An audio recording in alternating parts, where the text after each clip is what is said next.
Welcome back to the show, Conspiracy Realist. We have a classic episode for you. Guys, have you ever tried astral projection? I have not, but I do have a good buddy who is working on a documentary about astrophysics and the nature of existence. And he himself has tried astral projection, and he is the kind of a feature. He's the host of the series and tells his own story about believing and experiencing that very thing. Astral projection is awesome. Remote viewing, in my opinion, is just as awesome. I was going to say almost awesomer. Do listen to another episode that you can find in our feed. It's titled Remote Viewing Session, May 22nd, 1984. It's super great because the person, I don't think I'm in this interview, guys, but the person that you are talking to, Russell Targ, fascinating. Yes, and I appreciate you. I appreciate you recommending our astral projection or remote viewing recreation, right? And so in tonight's interview, we speak with this guy named Russell Targ, a physicist and author, the creator of a film called Third Eye Spies. And this is, dare I say, an on-the-ground reporting of astral projection. Oh my gosh. All right, we'll keep it. Let's roll it. From UFOs to psychic powers and government conspiracies, history is riddled with unexplained events. You can turn back now or learn the stuff they don't want you to know.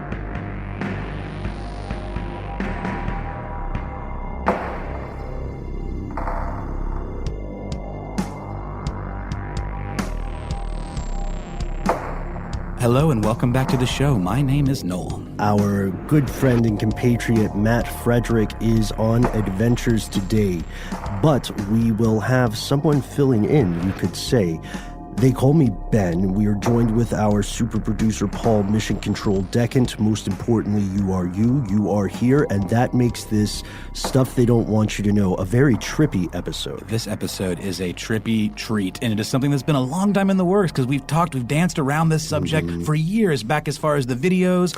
I don't know if we danced around is fair. Matt and I did danced this on it big time. Yeah. No, and that's why it was such a bummer that Matt couldn't be here today because this is something that's very near and dear to him, so I hope we did him proud with what you're about to hear. Oh, yes. We are joined today by a very special guest, the physicist, parapsychologist, and pioneer in the field of remote viewing, Russell Targ. And Russell Targ has been instrumental in the way that we, not just as people, but as governments, understand the phenomenon they call remote viewing, right? He's perhaps best known in terms of this work for his time with Stanford Research Institute. Which I believe was endowed by Stanford University and then spun off into a completely independent entity in the early 70s. Targ got his start in the hard science of lasers and then parlayed that fascination with research and optics, and honestly, it was an experiential thing for him to start because of his difficulties with his own vision. And he sort of took that and turned it into this pursuit, lifelong pursuit of being able to project yourself out of yourself and being able to teach people how to do this. And this is not a conspiracy theory. Dare we say there's aspects of this that isn't a conspiracy at all. This has been declassified, was a thing the CIA participated in and funded actively.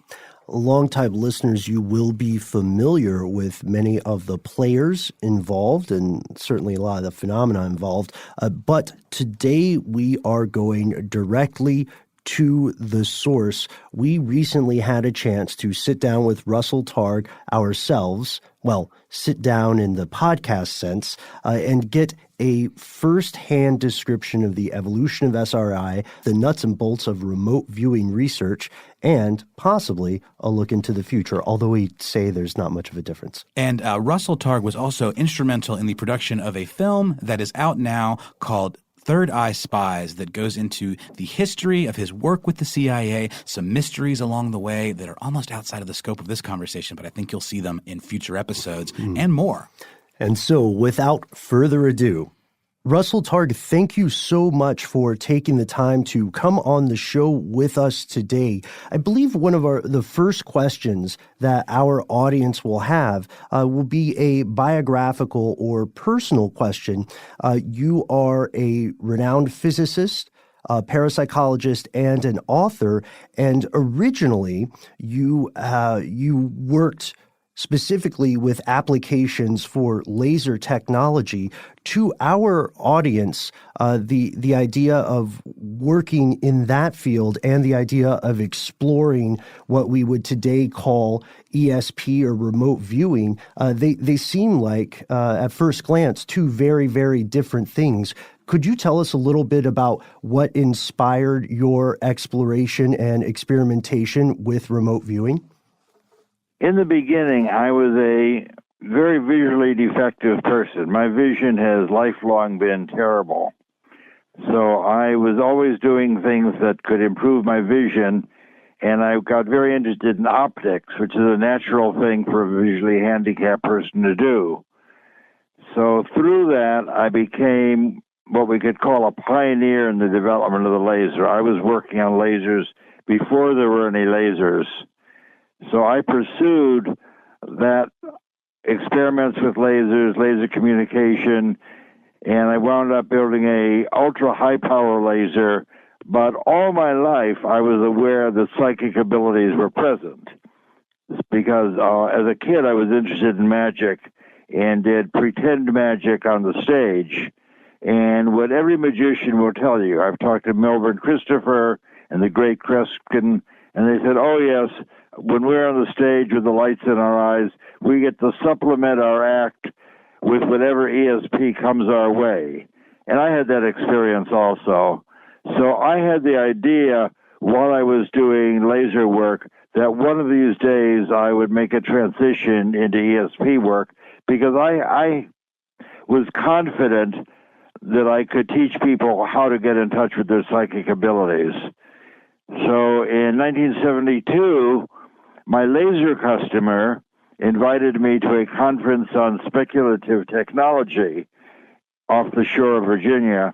And at that meeting, I had a serendipitous run-in with Werner von Braun, Jim Fletcher, who was the administrator of all of NASA, and Edgar Mitchell, who's an astronaut who just came to Earth. And together with my three new friends, we outlined what a program investigating psychic abilities would be, and I took that to Stanford Research Institute. So my first dough for ESP research was to build an ESP teaching machine, and it just happens that that machine I built is now available as a free application called ESP Trainer for your iPhone. So I got in business investigating psychic abilities through my earlier development of an ESP teaching machine, and together with support of NASA and also the CIA, we were off and running at Stanford because I had built laser stuff for the CIA as well. So I had some credentials with NASA and with the CIA, so I could propose this far-out-seeming program, and they knew that I was a scientist who was already able to do hard stuff and make it work. So they gave us a small amount of money to start a program at Stanford Research Institute. But so I have a question. So for something like ESP that even today sort of exists for many in the speculative realm where it's difficult to prove, how do you take something like that, especially when it involves funding and research dollars and eventually government? And how do you prove something that to many people is looked at as pseudoscience or as, the supernatural? Well, there's several ways to do that. One of the ways I've written quite a number of books describing how ESP works, what the theory might be, how you can learn to do it. And of course, that's not very efficacious. So I decided 5 years ago to create a film making use of all the previously top secret material we had. So I made a film called Third Eye Spies, which shows people doing psychic abilities looking for Soviet weapons factories, missing hostages, Russian submarines. And the thing that makes our film unique, makes it an event, is that we have on camera the CIA contract monitors who oversaw our program. So we have a senior CIA scientist, Ken Kress, who is a lifelong physicist, and Kit Green, who is the director of the Life Science Division at the CIA. And these two distinguished elder CIA operatives are on camera saying, yes, we were polygraphed and we worked with Targ, and what he says in this film is true. It really happened. So unlike other films talking about ESP, where you have the researchers or the psychics, here we have the guys who paid for it. And as you know, the CIA is not easily amused. and we have these two distinguished CIA operators on camera looking into the camera and said, it might be hard to believe, but we were there and it really happened. So that's one way endeavor to convince people that ESP is real. The other way is to show them how to do it. So very often we were trying to get money from the government to do different kinds of things, and a government scientist will come to our laboratory and say, well, can you show me what you guys are doing?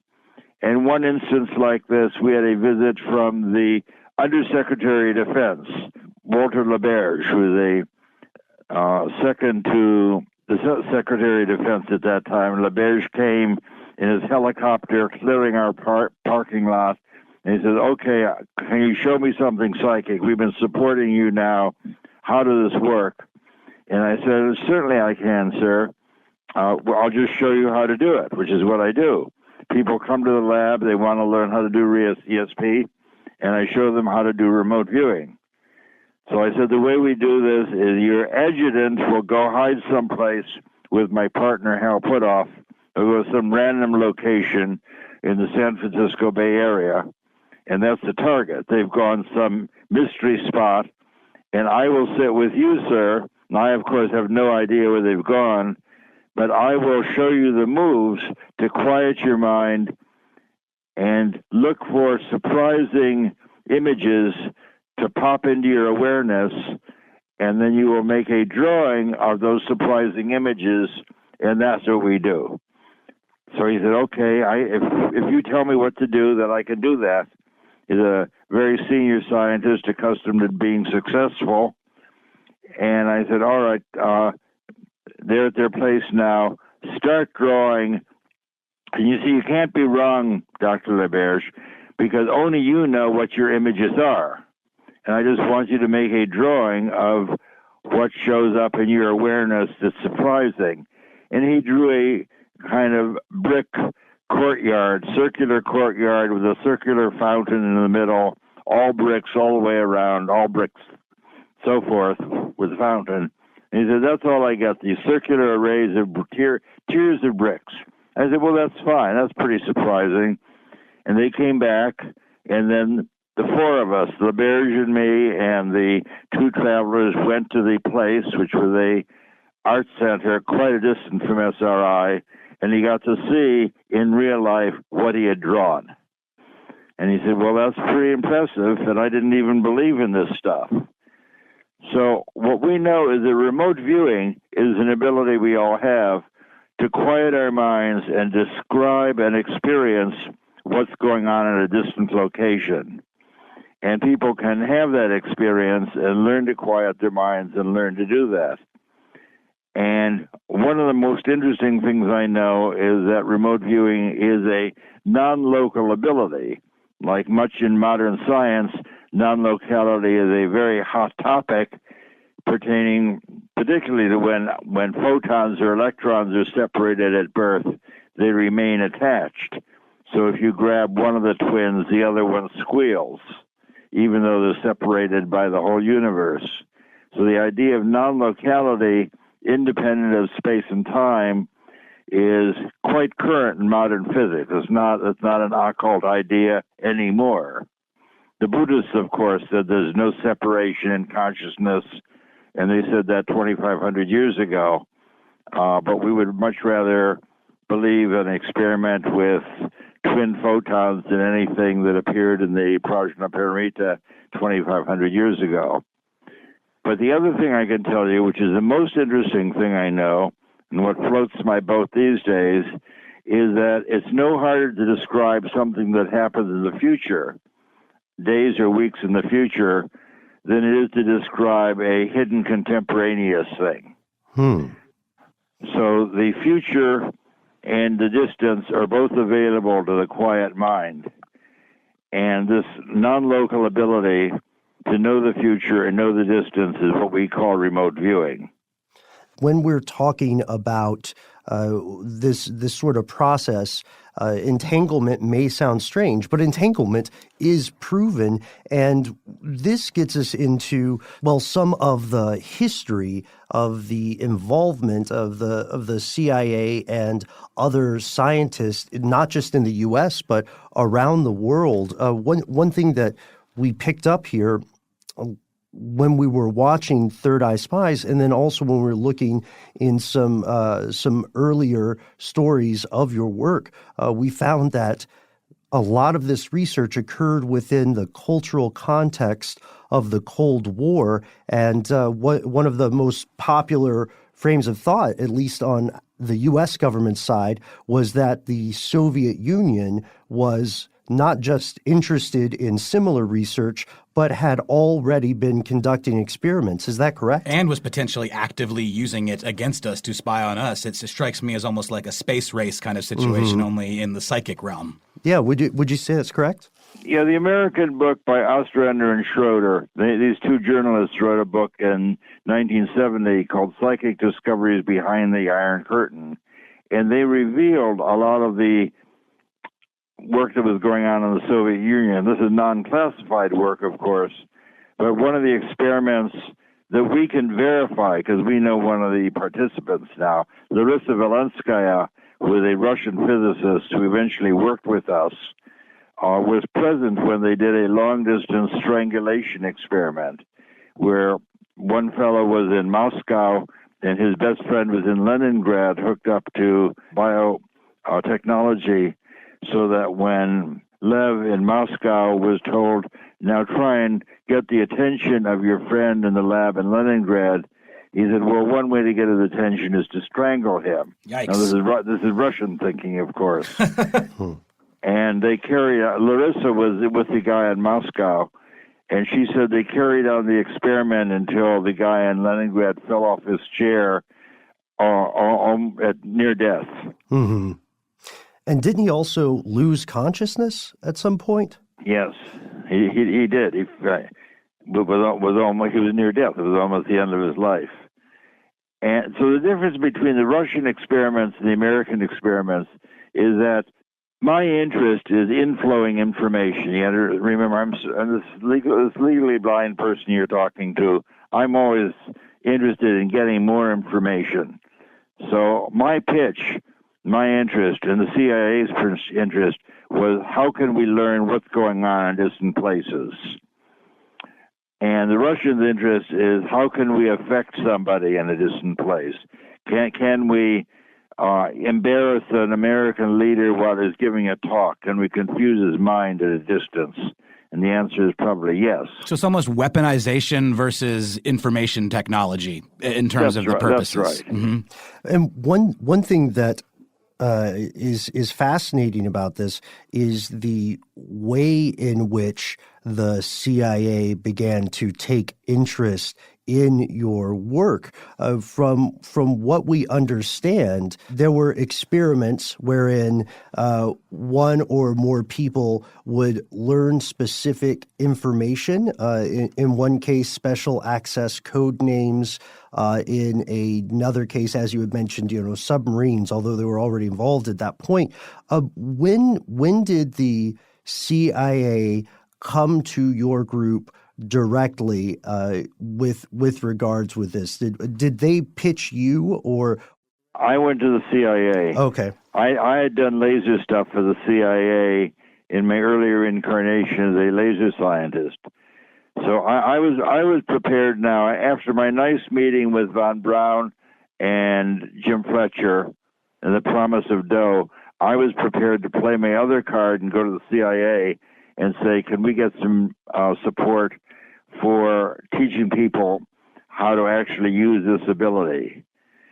And Kit Green, who was the head of Life Science Division at that time, said, well, something we could do, how about we give you geographical coordinates and you can describe what's there. And I'll give you coordinates of something that I don't know. So it's a double-blind experiment. And Pat Price, who is one of our great psychics, a retired police commissioner, Price said, it looks to me that these coordinates pertain to some kind of military base. I see a microwave antenna, and they're big roll-up doors. And if I go in there, a lot of activity at lower levels, a whole row of filing cabinets. And this place is called Rack Up, and it's all the programs are named like 8-ball and cue ball and so forth. They all have billiard names, and he wrote down a bunch of those. And I delivered those to Kit Green. That was our that was our deliverable, is the picture of this radar site and the name of the programs. A picture that he had drawn. That Price had drawn. Mm-hmm. And that wasn't at all what Kit expected, because Kit then went to his buddy who gave him the coordinates, and it was a log cabin. But because Ingo Swan, another psychic at our lab, in fact, Swan is the one who taught us how to do remote viewing, Swan had drawn things very similar to Pat Price. And the reason that Kit Green wanted to pursue this is that both psychics drew the same thing. So he drove up toward the cabin that was the ostensible target, and 100 meters past the cabin, there was this military facility, which is called Sugar Grove, a highly classified national security agency listening post. But Kit, of course, has all the credentials, so he could go anywhere. And he went in there, drove around, saw what they had, talked to the management, said, do you know anything about these funny names that the psychic gave us? And all hell broke loose, because what Pat Price has described were top secret code names of ongoing programs listening to Russian microwave transmissions.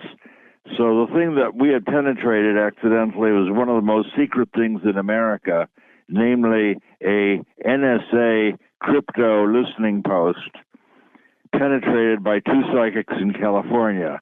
So that caused a major freak out at the National Security Agency. First of all, they were angry at Kit Green and complained to their management at CIA, why are you guys targeting our facility with a bunch of psychics? And Kit Green said it was an accident. They missed the log cabin and somehow zeroed in on your place. So we then had a meeting at SRI where the security people at NSA faced Pat Price and said, if you're so psychic, why did you look at our place if you were targeted at a log cabin? And he said, well, I was coming in at 50,000 feet, and I looked down, and I, of course, saw the log cabin, but I saw your huge spread of giant microwave dishes, and I assumed that that must be what they're after. So I landed there and walked around and described what I found. And he said, you got to remember that the more attention you have on hiding something, the more it shines like a beacon in psychic space. And that, of course, totally freaked out all these people overcome with security. That was going to be the question. Yeah. How did they react? Did they immediately go into shock? Did they assume that someone had leaked the location from their side, or how did they handle this? The first thing they decided is there was a security leak, except this is it's almost worse for there to be a security leak than for a psychic to look in. Because if you have a security leak where a top secret program in the basement of the NSA is penetrated, then you've got a super major problem, even worse than ESP. and they decided that there was no leak. The NSA went away, and we promised not to look in on them anymore. And Kit Green at the CIA then supported our program for many more years. And that's how we wound up looking at a Soviet weapons factory. We were targeted to look at a Soviet site, someplace in Siberia. And Pat, I'm always the in-house person because I don't drive. So in all these experiments, I'm the one sitting in the dark with the psychic. And I'm saying, okay, Pat, we got a new target today. It's in Russia. No idea what's there. Can you quiet your mind and tell me what surprising things come into view, which is my magic words to launch a ESP target.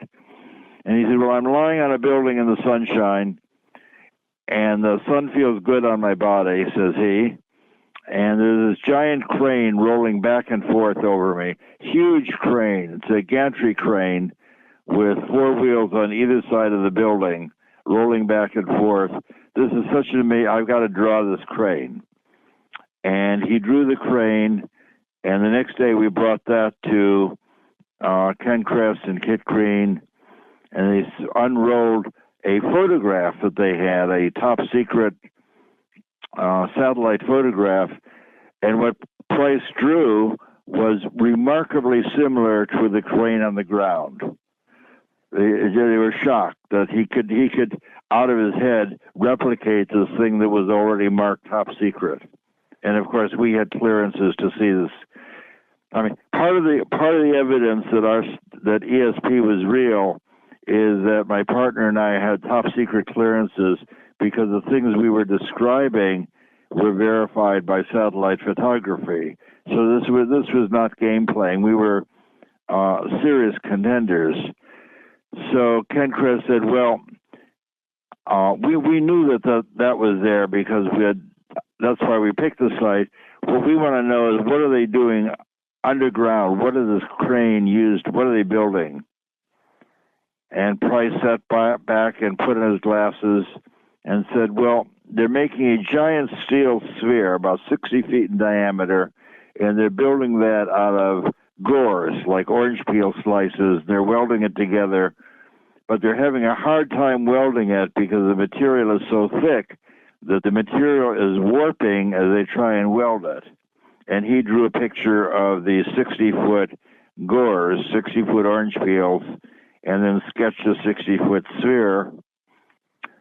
Unfortunately, the CIA then hired him away from us, sort of captured him and took him from sunny California to Virginia to be a contractor for the CIA, and Price mysteriously died 4 months later. But the CIA had no idea whether or not there were 60-foot spheres buried under the Semi-Peloton weapons factory. But 2 years later, the factory was opened up, and they rolled out 2 of these giant 60-foot spheres exactly as Price drew them. And in the photographs that we show in the movie, you can see how they're put together with gores. And Aviation Week sent me those photographs. So Third Eye Spies are in our movie. This is the first place anybody could ever actually see what these giant spheres look like. And Price was able to describe something that nobody in America, nobody in the CIA knew anything about. That was because it was buried in a secret Russian site. ESP researchers worry about, did he look in the future and describe his feedback? And the answer is no, he did not do that because he was dead before anybody in the West, before he could get any feedback. Price got no feedback for the crystal clear description of his spheres. Mm-hmm. And we'll pause momentarily for a word from our sponsor.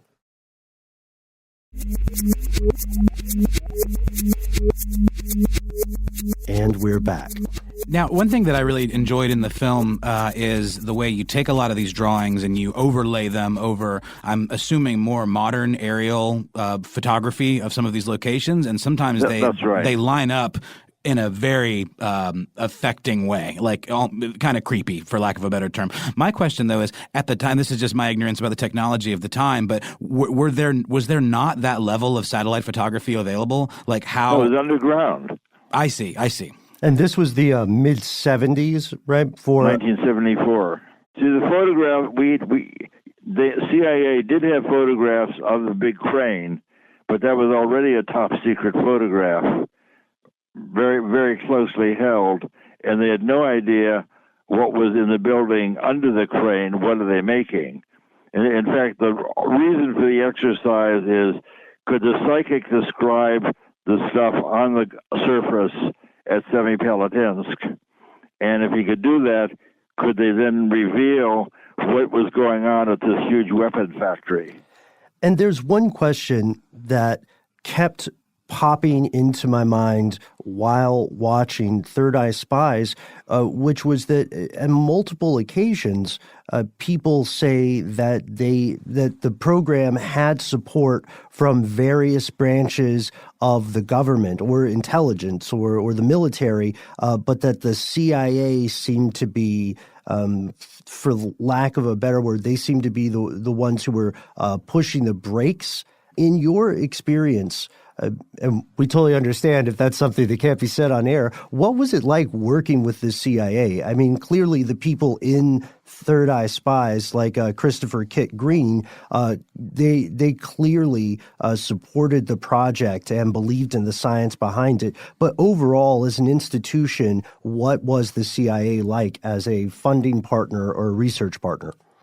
I was a co-founder in 1972, and I left in 1982 when it became totally classified and I could no longer publish anything.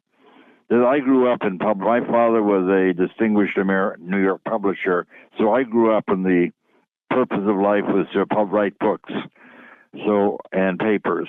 So by 82, I could no longer publish anything, and I felt that my time in graduate school was not spent to be a psychic spy for the CIA, but rather to understand how our awareness could transcend space and time and tell people about it. But during my decade, we worked with John McMahon, who was the director of intelligence at CIA, a very smart guy, trained as a lawyer, who was totally on board with what we were doing and very supportive. So the CIA has given a lot of people a lot of problems and killed a lot of people and written a reprehensible organization, but they let us do what we wanted to do. The deal we made with John McMahon, head of intelligence, is that we would spend half of our time trying to understand psychic abilities. And in that direction, we would publish our findings in Nature magazine, and in the English Distinguished Journal, and in the Proceedings of the Institute of Electrical Engineers, which would be my traditional journal as a laser guy. So we published a lengthy paper in the IEEE journal called Information Transmission Under Conditions of Sensory Shielding. From their point of view, that looked like a microwave paper, no problem. And the information transmission just happened to be ESP. But the CIA had a lot of closed-minded people there, but the guys we were working with were very supportive. Bob Gates became the head of CIA, and he became the Secretary of Defense eventually. And toward 1995, he was on television saying that the SRI program did not provide any information that was useful to anybody, and that was very shortly after the Army group. I trained 6 Army intelligence officers to create a Army Psychic Corps in Maryland. So the Army had became embarrassed at having to come to SRI wherever they wanted to find something. So we had recently found a downed airplane that the CIA couldn't find. A Russian plane crashed in Africa, and the CIA couldn't find it because it was in the jungle, and the photography doesn't penetrate the jungle, of course. So CIA came to us and said, do you think your psychic could find this airplane in northern Africa? And we worked with Air Force intelligence, who also had a psychic. And between us, we drew a little circle, 3-mile diameter circle, between the river and the mountains to one side of a village. And the CIA launched their helicopter to our little circle. And as they landed in the circle, they could see natives dragging big hunks of metal from the river to the village, showing that they had already found the airplane. So a California psychic led the CIA to find this airplane that they were unable to find by any other means.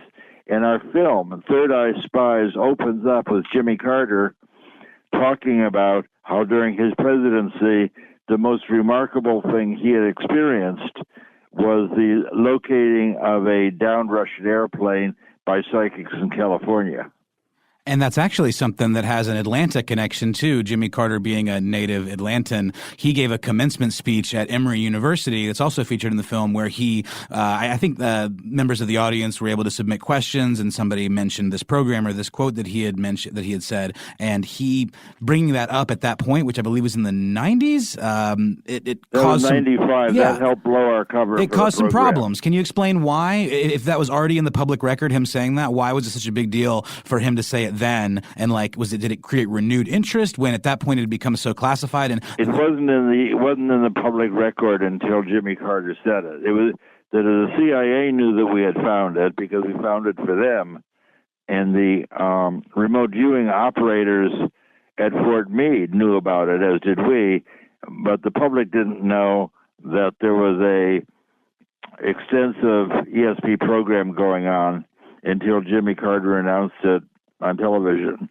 See, I misunderstood that. I thought that he had said it previously because the footage in the film is more grainy and black and white. I thought it was like a comment that he had made a long time ago, but that's not the case. He made it for the very first time in the 90s at that Emory commencement, and that's what blew your cover, correct? That's right. Okay, yeah. So it's interesting that Robert Gates, of all people, was the one who said that he didn't see some sort of significance, because wasn't he the same person who, as an analyst, received the information about the Russian sub and then called it a lucky guess, even though that's right. Yeah. I mean, he was on television lying his ass off, saying that we never said anything worthwhile, didn't give them any information they didn't know. Joe McMoneagle was targeted by the Fort Meade organization that he worked with. He was one of the 7 or 8 psychics. I trained up Joe along with 6 other people. I would never say on the air that I taught Joe how to be psychic. He came to me psychic, but I just showed him the moves for how to do remote viewing and make use of this information.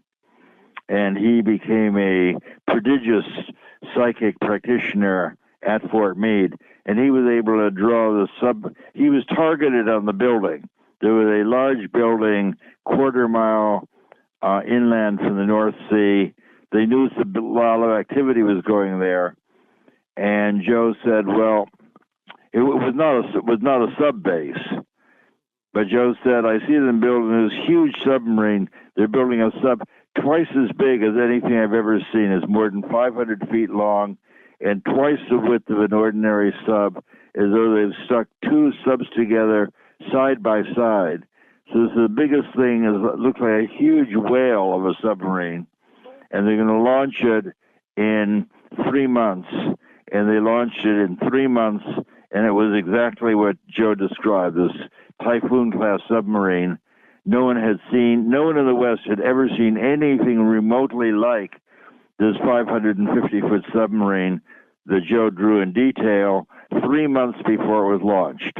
And then Gates was on the Ted Koppel show saying that I was in the film. It shows that I'm sitting with Joe, and he just says, Gates is just lying. There's no other way to explain it, because he knew about this, and what he said back to us was just a lucky guess.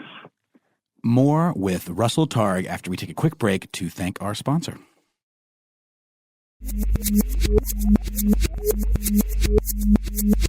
And now we are back with more from Russell Targ. I have a question. So when you talk about being able to train somebody to do this, and it sounds to me like almost a meditative process that is akin to astral projection, I guess, as it's known in the parlance of our time. I suppose. Yeah, I suppose so. To me, this begs the question of, the nature of science versus spirituality, and the mind and the brain versus the soul, et cetera. And this is something that I think we've been dancing around a little bit in this conversation, but I would love to hear how you view those differences. We're still recovering from the Enlightenment. The big contribution of the Enlightenment was Descartes, who was the author of the terrible mind-brain schism. He knew that there was survival after death, but he absolutely wanted no part of science dealing with spirituality, and the church didn't want scientists creeping around with the nature of the soul. There was a heresy for a person who was not in the clergy to start inquiring about the nature of the soul, and science was just coming out from under the edge of spirituality with Newton's laws and Copernicus and hard-edge science.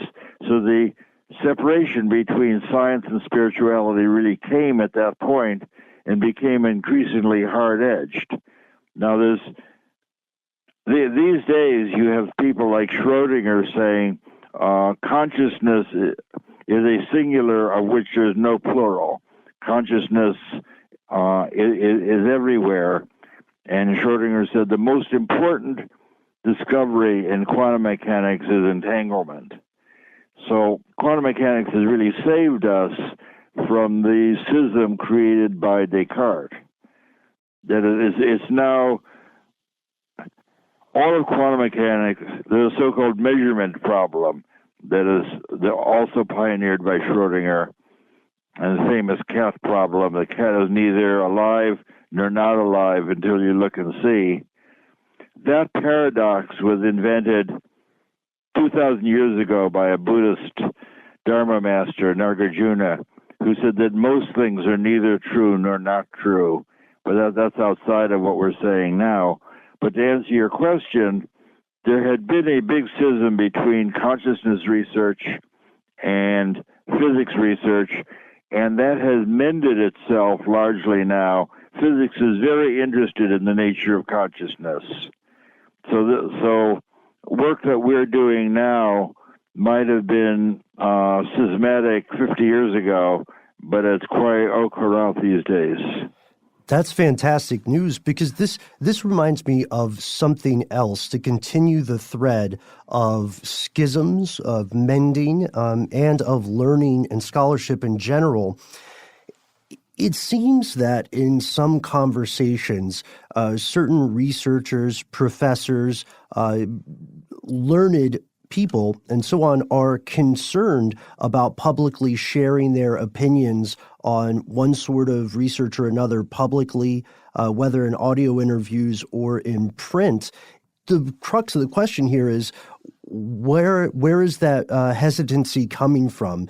Are researchers perhaps intimidated? Do they think they may lose funding? Or if they're a professor, do they think they may lose their position at their institute of learning? And if so, is this a well-founded fear? Is it genuine? Is it exaggerated? Where does this come from? Well, what Planck said in about 1900, you're never going to convince the old folks that quantum mechanics is true. You're just going to have to wait for them to die, and the new people will discover that it's true. In physics universities, people are still, by and large, don't want to get tarred with the ESP brush. That is, the older faculty is going to tease or laugh at younger people who are interested in ESP because it's still not permitted. But for people working quantum mechanics, the idea of consciousness research is quite appropriate. That you could go to, I'm making this up now, but I guarantee that if you went to the internet and looked for consciousness and quantum mechanics, you would find hundreds of papers. So it's a hot topic at the edges of quantum mechanics because you have the whole nature of consciousness is up for grabs. See, consciousness is efficacious. That's the thing that people don't realize. Is that they want to know, is consciousness material or not material? So I would say that consciousness is neither material nor not material. It's a bad question because we know that the thoughts of one person can affect the physiology of a distant person. There's one of the most replicated experiments in all of ESP research is called distant mental influence on living persons, on living things. So you can see somebody's sitting in a distant laboratory, and on a random schedule, you're supposed to excite them or put them to sleep. And then you can look at a later time, and their brain waves or heart rate will show that when I was trying to excite them, they became excited even though they might have been 50 meters away.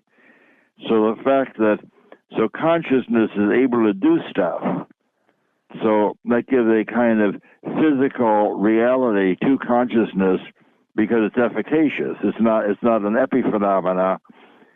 My consciousness is able to move the dial. So my consciousness demands cognizance as a real thing and not an epiphenomena. But we've come, see, the film is about the true story of CIA psychic spying. So we've come quite a way.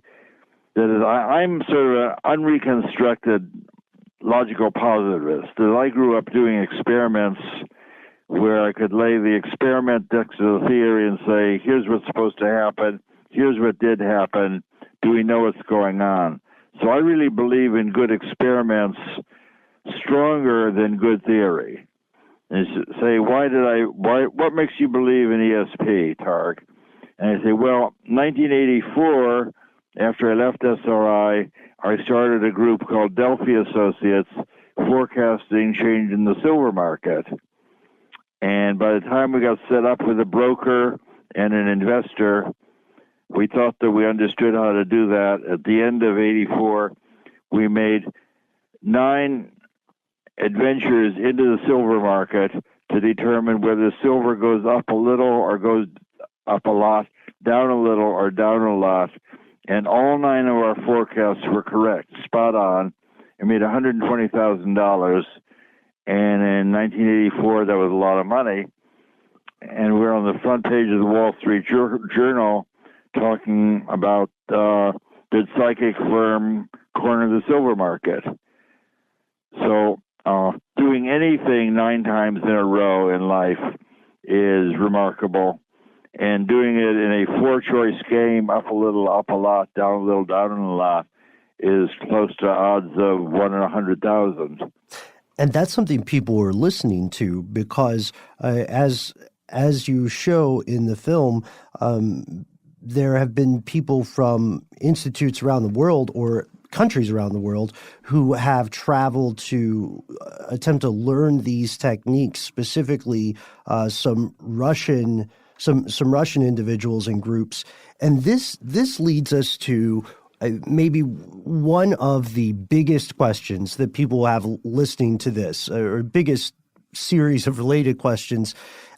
Why aren't there publicly working government assets doing this in the field today? And also, do you believe that there may still be somewhere out there government-funded research occurring along these lines? Maybe not in the public sphere anymore, maybe it went underground, or maybe they stopped. What's your take on this? Well, in the film, in Third Eye Spies, we have Kit Green on camera saying that the best of his knowledge there is still a underground program at the CIA with people doing remote viewing. For example, why wouldn't there be? The last effort that Pat Price did at CIA was looking into the code room in the Libyan embassy, and he was able to penetrate that embassy, find the code room, enter it, and describe it to the satisfaction of the CIA, who had once been there before. And I had trained up 2 CIA operatives who came to us to see. People were always checking up on us to make sure there's no loophole in what we're doing. So we had a man who was mainly a lockpicker and a woman who was a mechanical engineer, both high-level CIA operators, who came to our lab, wanted to see how we're doing experiments, and then they wanted to do it themselves. So we had to make sure that our protocol was as tight and secure as possible, and both of them did highly successful remote viewings of distant places. That is, we would lock them into our room and then tape the door shut because we didn't trust them either. Then Hal and I would go to some random place, and both of them were able to give exquisite, accurate descriptions of where we were hiding. And Kit Green said that in Pat Price's last days at SRI, he was working with these 2 highly trained CIA operatives doing remote viewing at the CIA. He said, according to his conversation with the Director of Intelligence right now, and the film is made, that he believed that there's still remote viewing going on in the basement of the CIA. And why wouldn't there be? Mm-hmm. Unfortunately, for all of us, especially for you and I, Noel. Oh man, we had like 50 questions here, but podcasting technically is an infinite medium, but we do try to keep it a little bit tight if possible. Well, you can find the film at all digital platforms starting 9:00 tonight. That's perfect. Oh, fantastic. Yeah, and we highly recommend the film. Both Ben and I watched it. It is. I plan on watching it again immediately. There's so much stuff in there that we did not cover, which is a good thing. So go see the film. You will find out a world of information about this this entire kind of clandestine universe of psychic spies. Yes. Russell Targ, thank you so much for your time today. Russell Targ, folks, American physicist, parapsychologist, and author. World-renowned pioneer in the field of remote viewing. And that's not our opinion. No. That's the opinion of the CIA. Very much so. Who, again, are very hard to please. So thank you so much for joining us today for the show. Thank you very much for the opportunity. I'm happy to chat with you. So we did not get to a significant amount of the stuff that we wanted to explore with Russell Targ today, but I have to say, what a delightful conversation. What a fascinating story. It was absolutely fascinating and just a delightful human being to talk to. It's such an interesting combination of love for the metaphysical and the physical, and his separation of the mind and brain and soul, all of that just really hit home for me. And he was so generous with his time that even after we wrapped the interview, there were topics we wanted to explore more. And he was just like, yeah, just call me. I'll come back. So look for that. Yeah, so look for him to return. In the meantime, we don't have questions just for Russell Targ. Of course not. If you know this show well enough, you know that we always end with questions for you. There's a lot of stuff that we didn't get to in our initial conversation, but we want to know what related topics you believe we should explore in the future.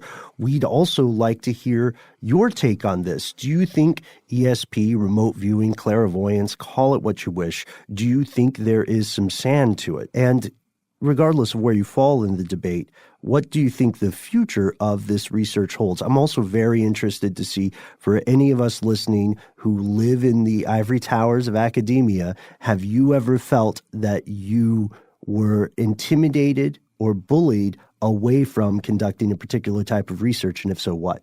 And I had a question for you, Ben, off air, was how is this different from some of the cold reading techniques that we associate with mentalists and hypnotists that would be doing more of a parlor trick rather than something like this that seems to really have some scientific sand behind it? And you had a really good answer for that. Yeah, so there are two different types of ways that someone who's perpetrating a fraud or a hoax would convince their mark that they had psychic powers. One way is called cold reading. Cold reading is when you're fishing for things. That's when you hear someone like, what was that guy a few years ago, John Edwards, who said could speak with the dead. Like a pickup artist. Oh, no, different. Yes, exactly. And he would say stuff like, okay, I'm feeling out in the crowd something with a J.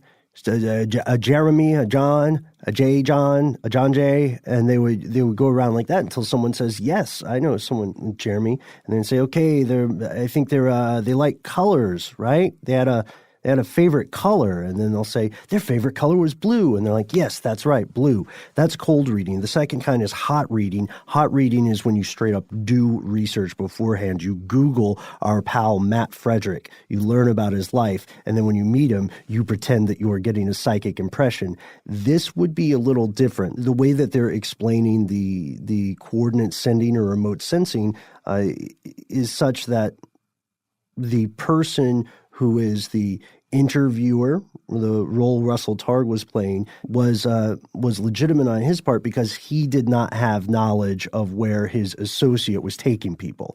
They had no predetermined understanding of what that location would be. So if he didn't know, he could not cold read or lead the person attempting to remote view. But that all depends on whether or not they had that information. It doesn't sound like they did. Does not. And it's something that I meant to ask, but we just had so much stuff to cover that it slipped my mind. But I think that's a really good explanation. Who killed Pat Price, Noel? Well, exactly. Again, subject for another day. In the meantime, if you want to reach out to us, you can do so on our Facebook group. Here's Where It Gets Crazy, where you can post questions. And I think we're going to start doing a thing where we start like a thread for each episode, or even let people know in advance what the next episode is going to be. We've talked about doing that. Yep, the episode thread. And that's the end of this classic episode. If you have any thoughts or questions about this episode, you can get into contact with us in a number of different ways. One of the best is to give us a call. Our number is 1-833-STDWYTK. If you don't want to do that, you can send us a good old-fashioned email. We are conspiracy@iHeartRadio.com. Stuff They Don't Want You to Know is a production of iHeartRadio. For more podcasts from iHeartRadio, visit the iHeartRadio app, Apple Podcasts, or wherever you listen to your favorite shows.